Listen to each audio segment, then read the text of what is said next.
I get the great honor of introducing our guest. Oh, by the way, I'm Jennifer Gillies from Accessibility Services, and it's really exciting for me to be here too with you all. And David Lepofsky, who's our guest speaker today, is a lifelong disability rights advocate, lawyer, and chair of the Grassroots Accessibility for Ontarians with Disability Alliance, and the former co-chair of the Barrier Free Canada group as well. And from 1994 to 2005, David led the fight to win the enactment of the Accessibilities for Ontarians with Disabilities Act. And in the early 1980s, took an active part in the successful campaign to get disability equality included in the Canadian Charter of Rights and Freedoms and the Ontario Human Rights Code. And we also have with us today too Thea Kurdi, who worked for the last 16 years as a code and universal design specialist at Canada's leading accessibility consulting firm, Design Able Environments. And Thea provides drawings and reviews for architecture firms and completes building audits, and is also a contributing author and illustrator for creating accessibility standards for every level of government and corporations.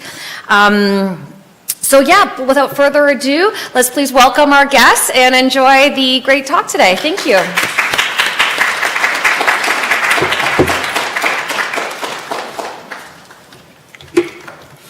Good afternoon, everyone. We're going to kind of do a tag team. We're tight on time, so we're going to get right to work. Step number one, take out your smartphones.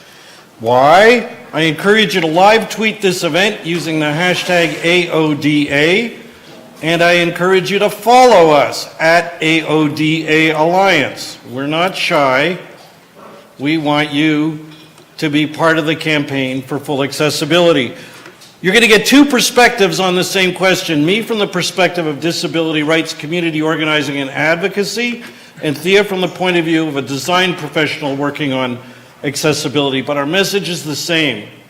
We need to design a world for the first time that includes everyone.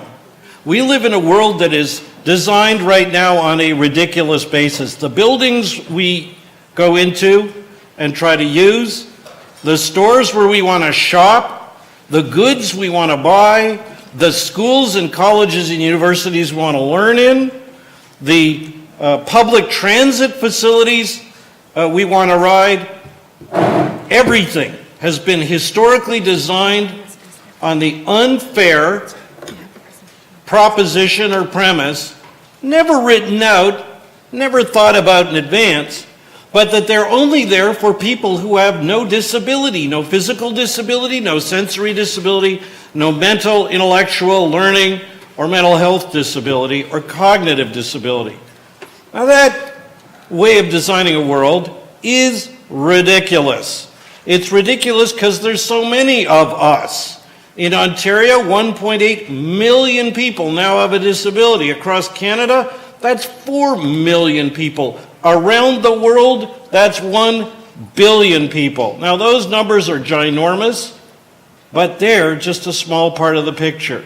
Because you see, everybody either has a disability now or gets one later. You just got to get older, and it's only natural that you're going to acquire a disability.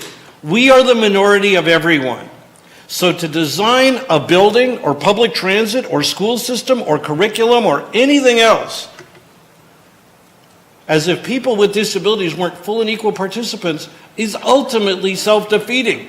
It's to ultimately hurt every last one of us. We are both ecstatic to have a chance to speak to you. This is the first time I've talked to architect students in the 22 years I've done this advocacy. I'd like this to be the start of a new voyage. And our message to you is a simple one. I want you to change the profession you're about to go into. I want you to transform design professions like architecture so that they are first and foremost all about designing buildings for everyone. And if a building isn't for everyone, it should not be built. It's as simple as that. Now, to get that message across, let me share a couple of quick ideas and then we're going to get to concrete examples. The first thing I want you to understand, when this idea I started with, designing a world for everyone, well, It's not the way we've done business. For example, forget buildings. Let's talk about computers and software. The old way they were designed was as if you had two working hands, two working eyes, ears, and so on. You could use a keyboard and a mouse. You can read the screen. And if you couldn't use it, then what you had to do, and as a blind person I know this only too well, is to go buy adaptive technology, very expensive, to retrofit your computer to enable you to use it. That's the old way. Design with barriers, let them clean up the mess for themselves later at great expense. It's not a good way to work. The new way to work is called universal design. Build accessibility into everything. Now, I'm not a salesperson for the Apple Corporation, but probably the best corporate leader on accessible universal design is Apple. I have an iPhone on my hip. It comes fully equipped with a screen reader for blind people, with enlarged screen for low vision people, adaptations for people with hearing loss. They're all built in. You just go to settings, general, and accessibility, and they keep adding new features. It doesn't cost an extra dime to have those features on board. That's the wave of the future. I want to encourage you as future architects to commit yourselves now that any building you design will be built on principles of universal design, or you won't design it. And I want to further encourage you to demand of those who teach you here that they teach you how to do that. And so that you could become the first generation in your profession. Usually you join a profession. When I became a lawyer a few years ago, I didn't know anything. I was the new kid on the block. Everybody was practicing for years. They knew more than me. I want to turn it around in your profession. I want you to be the ones who are there to teach. I want you to be the ones, when you hit the ground in your first jobs, to be teaching those you're working for how to do it right. You know, it's commonly thought out there that old buildings are full of accessibility barriers because we just didn't know better, or perhaps because we hadn't yet invented people, with disabilities back 5, 10, 20 years ago, right? But it's commonly thought that new buildings, we get it right. We're going to give you examples shortly of how we keep getting it wrong. That supposition is just not true. And it's not true for a couple of reasons. I'm going to give them right up front, and then we're going to dig right into examples and offer you what you can do about it. First, we get it wrong because the law is inadequate. The Ontario Building Code is out of date even when it was updated. Before it was updated in 2013, it was a 19th century building code. They updated it in 2013 to go into effect for 2015 from an accessibility perspective to bring it into the, let's just say early to mid 20th century. But it's still way out of date, and I can tell you, having lobbied to get it strengthened, we ran into incredible resistance. And the result are buildings built to code that are not accessible. And that hurts the minority of everyone. That's the first problem. The same with accessibility regulations under the Accessibility for Ontarians with Disabilities Act. Proud to have led the fight for this legislation, but what little they provide about the built environment is still woefully inadequate.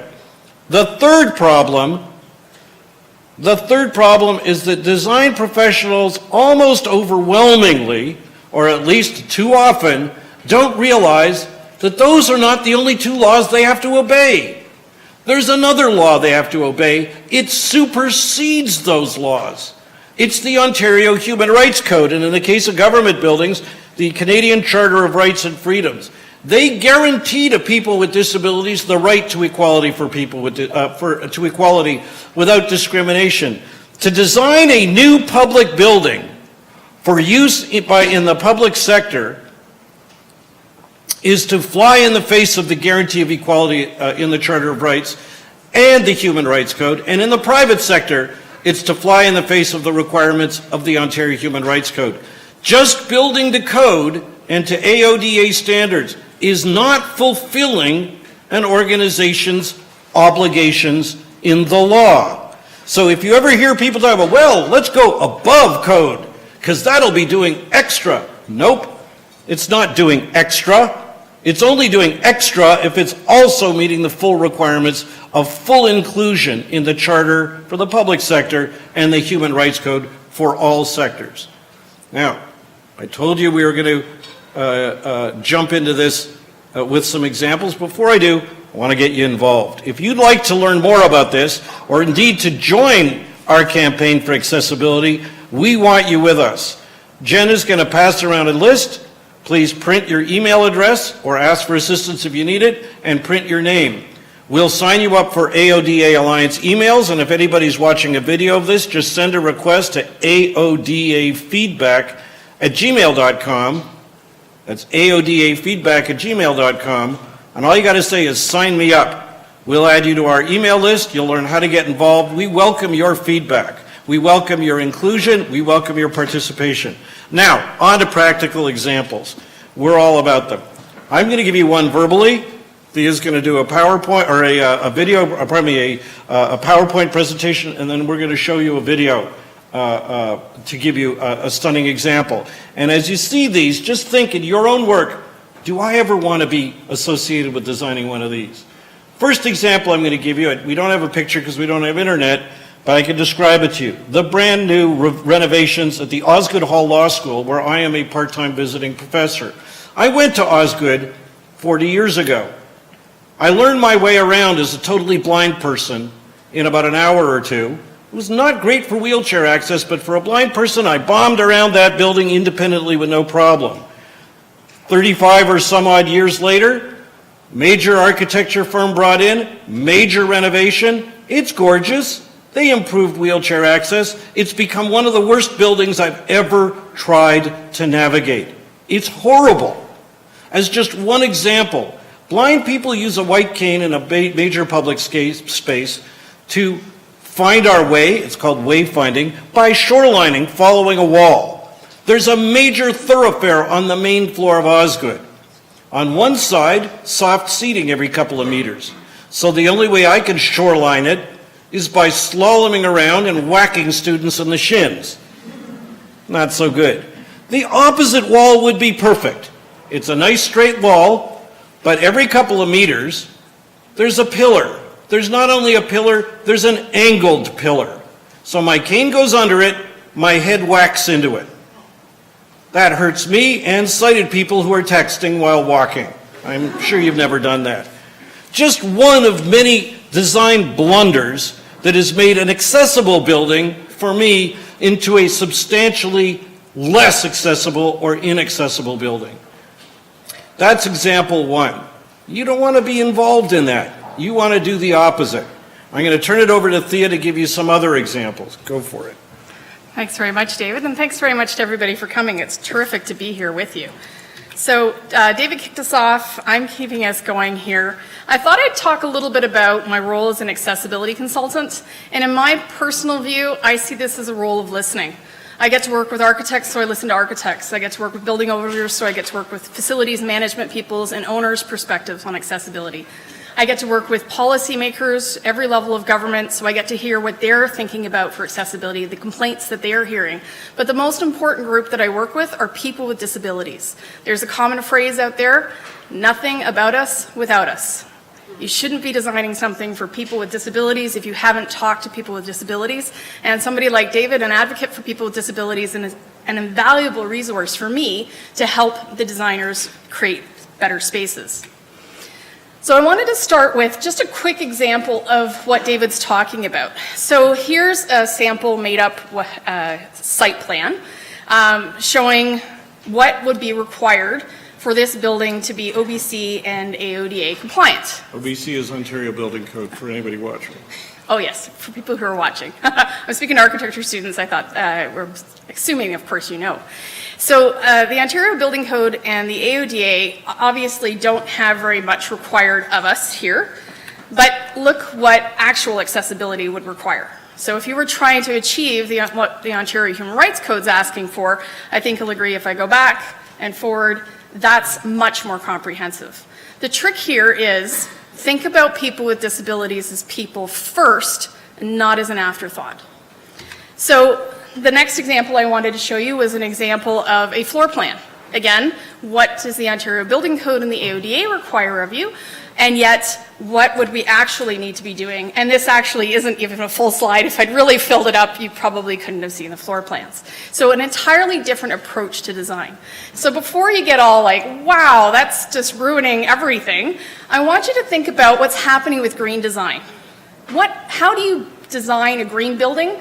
You don't design a regular building and put the green stuff on in the end. That's an inefficient way to use and maximize what green design is possible for. You actually put the green design elements at the beginning of the design process, and then what happens is the end result is amazing, and it maximizes every possible outcome for that green design. The same is true for accessibility. If you start at the beginning thinking people with disabilities are people first, and their space requirements or other accommodations are just a part of the requirements, you start and you continue and make a dramatically different building. So I wanted to, as David was talking about, talk about this idea. We are all future people with disabilities if we are not presently people with disabilities. We're an illness, an accident, or aging away from becoming a part of this population.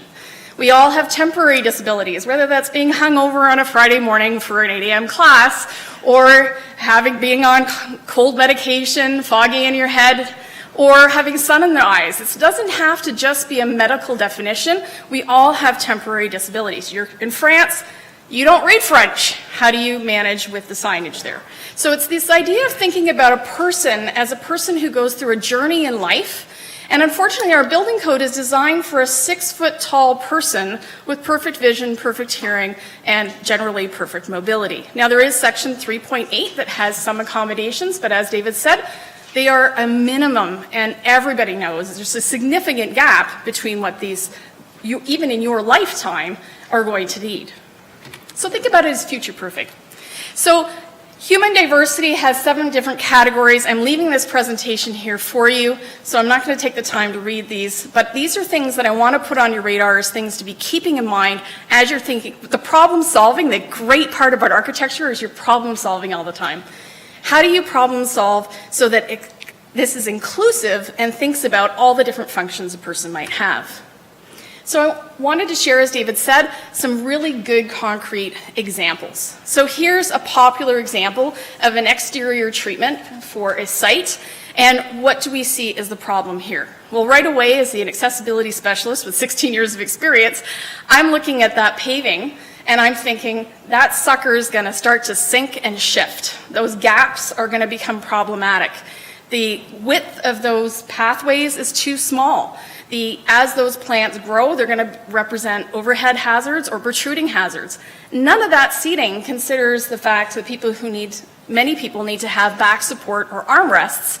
And certainly there's very little space that integrates a person using an assistive device to sit integrated into the seating environment there. Don't do that. Here we have a curb ramp on a crosswalk. Now, whether you have curb ramps going through your parking lots or whether you actually have them at intersections, it doesn't really matter. Now, we see some really great things in this example here. They actually provide curb cuts, which you'll see in the video. It doesn't always happen. They have detectable warning surfaces at the edge to highlight that you are leaving the safe pedestrian zone and going into where cars might be. They are a painted crosswalk. Fantastic. But what did they not do? How aligned is this curb ramp with the direction of travel?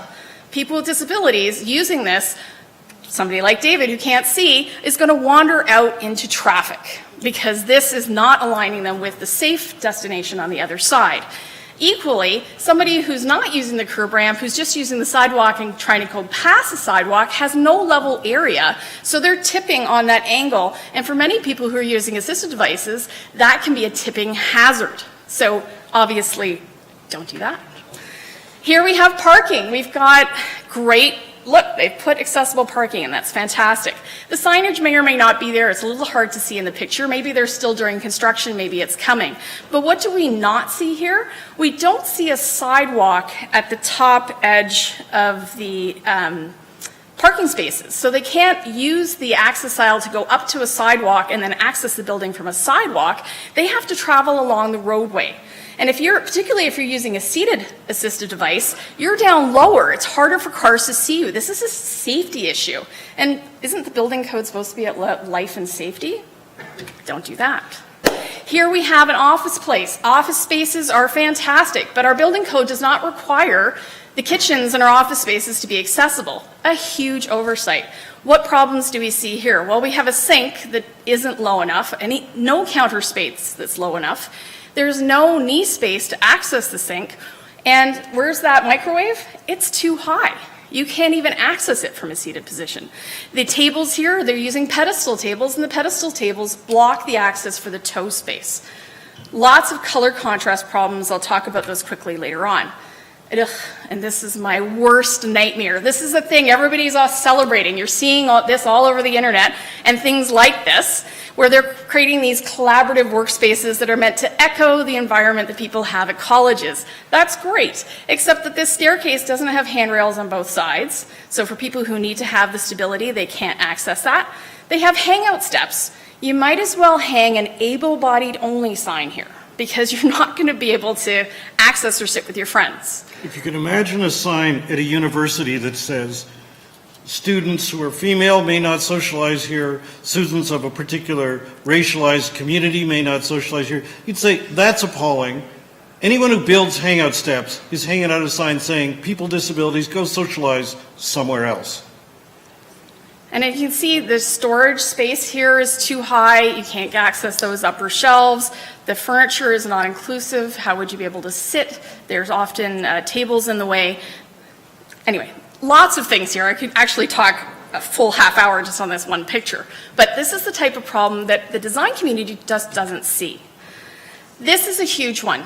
In the building code, we don't require equity in life safety. What do I mean by that? I mean, when the fire alarm is pulled, you are not allowed to take the elevator, yes? Okay, so they say that you don't have to provide a safe, fire-separated, smoke-protected area for people with disabilities if you have sprinklers. So in today's world, we commonly have sprinklers in buildings. That's terrific, except that, wait a minute, water on fire creates what? Smoke. What kills people? Smoke. Can you imagine how terrifying it would be if you yourself couldn't leave a building during a fire? Where would you wait safely? Or worse, perhaps for you right now as an able-bodied person, what if your loved one was a person with a disability, your parent, your grandparent? The fire alarm gets pulled off. Where do they go to wait safely for rescue? So these are some really good examples of what actual inclusive fire safety looks like.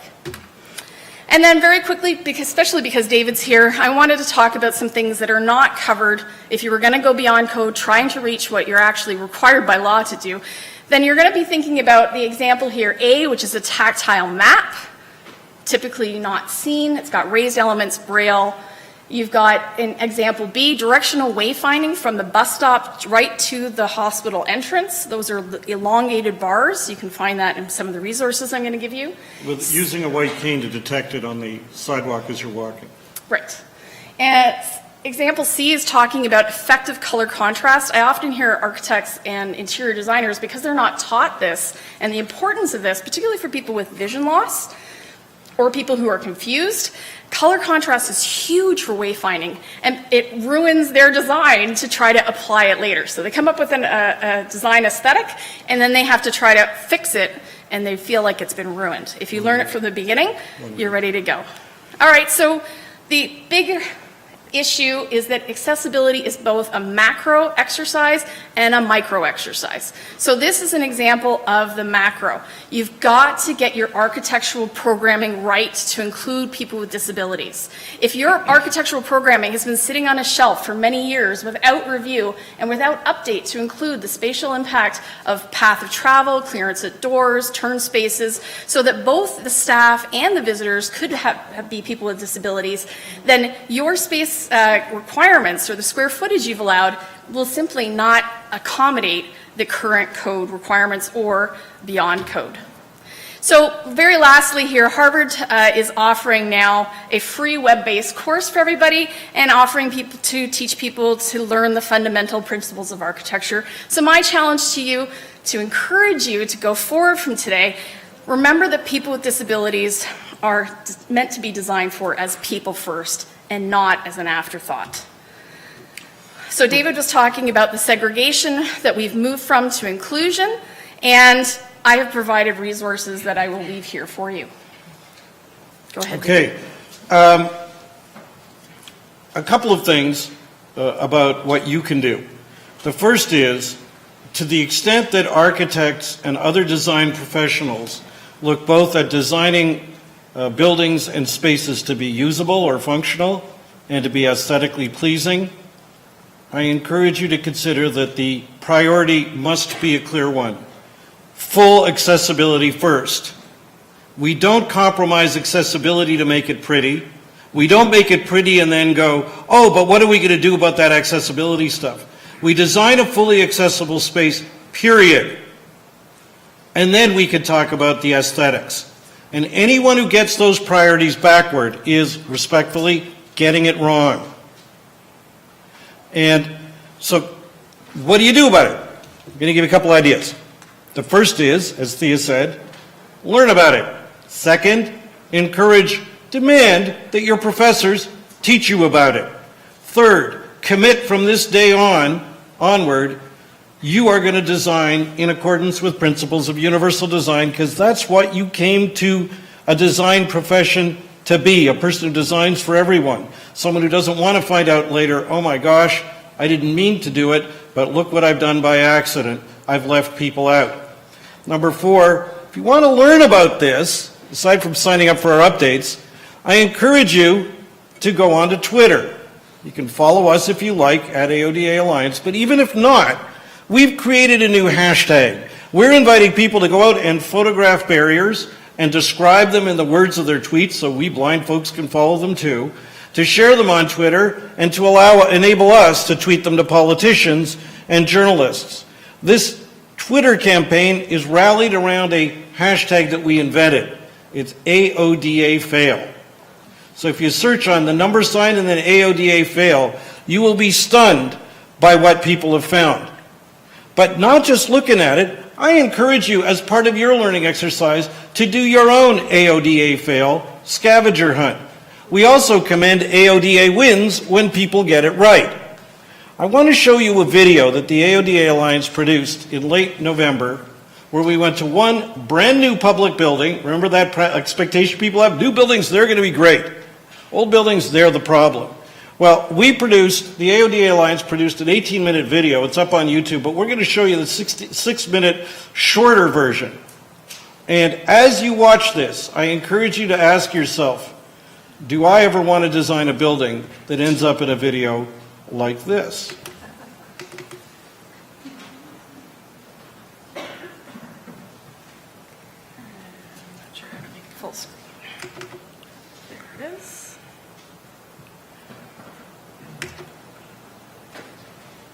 Oh, we're not getting any audio. How do we get audio in here? Oh, great. Tech help.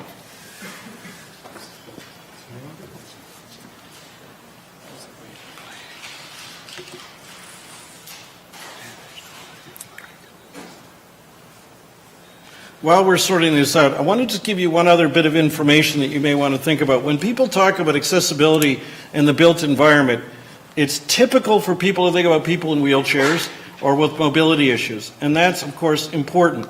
But I want you to think much more broadly. It affects people who don't have any mobility device at all but may have trouble walking long distances.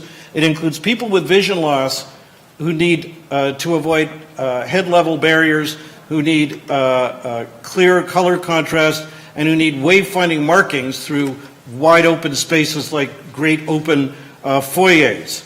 I want you to think about people with other disabilities. If it's somebody with autism spectrum disorder, they may have sensory integration issues, so that the kind of noise in the background can affect their ability to be comfortable in the environment. You ready to go? Okay, I think we're ready. All right, let her rip. New Culinary Arts Center, built with our tax dollars at Centennial College in the northeast corner of Toronto. I've come to look around to see how well they did on accessibility. Parking pay machine.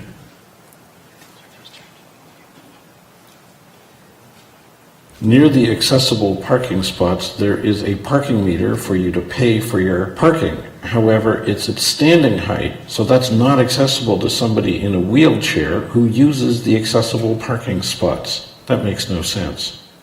Exterior ramp.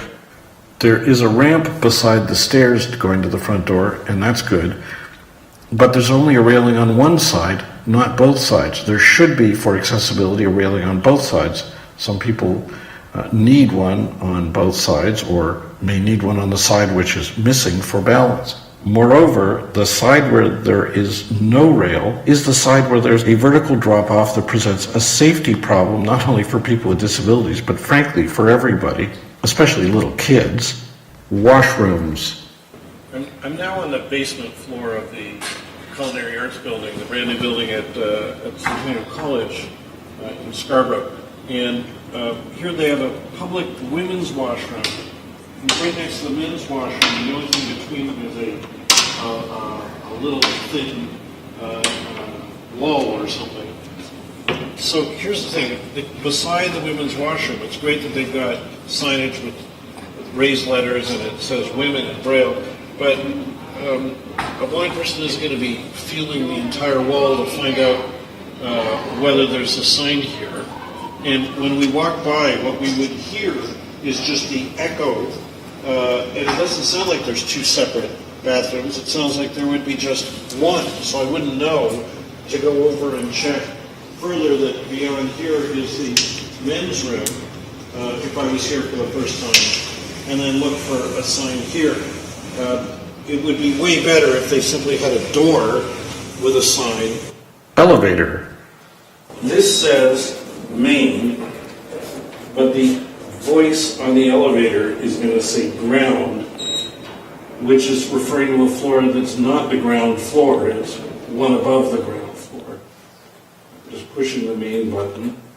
In Braille it says main, and listen to the elevator. Ground floor. Which would be completely confusing to me. Am I the ground floor or am I the main floor? Barrier-free washroom. Right outside the elevators I just came up is an inclusive washroom. And there's a Braille sign here that says inclusive washroom, which is great. And there's the international accessibility symbol. But the automatic door opener is not where you would figure it would be right here. You'd have to know to start feeling all over until you get over here to find it. And then the big problem though is when I open the door, there's no transfer space in the bathroom. It's a bathroom meant for people with disabilities to be accommodated, but there's not the needed transfer space to meet their needs. South vestibule.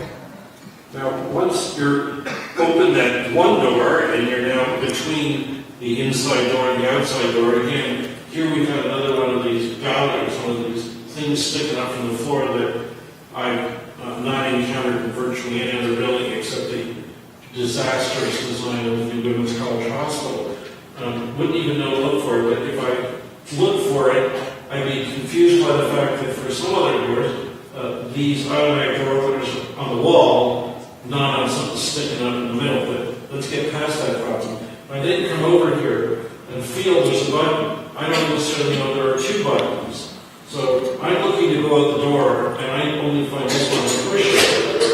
And I push this one to figure out which it is. And while I'm standing here, this door comes over and hits me. East crosswalk number 1. And they have a crosswalk right here with no curb cuts and no tactile prompting that there's a crosswalk here. Now there is a crosswalk with curb cuts just a few meters away. But when I show you how it's designed, you'd realize it's not much of a solution. East crosswalk number 2. So here, just a few feet away, is this other crosswalk where they did put in a curb cut.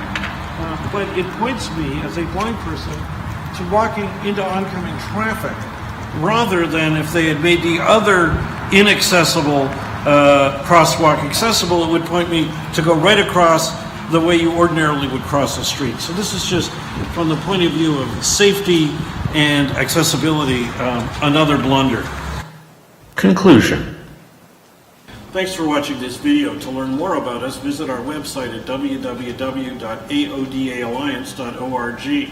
To follow our tweets, follow us at AODA Alliance on Twitter. And if you want to sign up to get our email updates, just send an email to aodafeedback@gmail.com.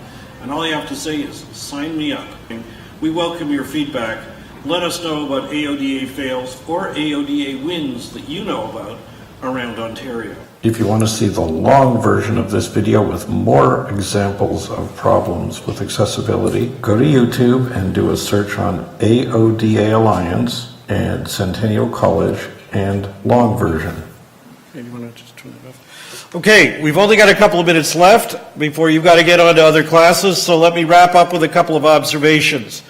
That video, which is as amateurish as it could be, is just the 6-minute version. I do encourage you to go to YouTube to search on Centennial College and AODA Alliance. Watch the 18-minute version.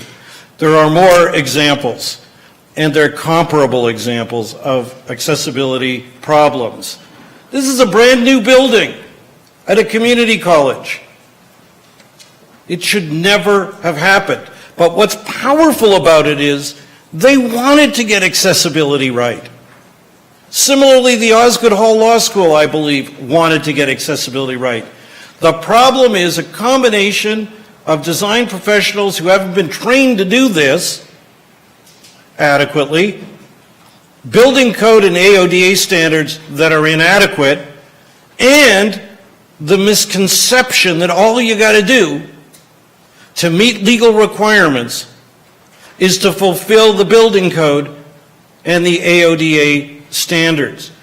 To disregard the higher requirement of full inclusion in the Charter of Rights and in the Human Rights Code is to make a fundamental mistake, a legal mistake that can cause significant problems and consequences, both for the design professional, for the organization whose building it is, and, of course, most important, for all of us who want to be included.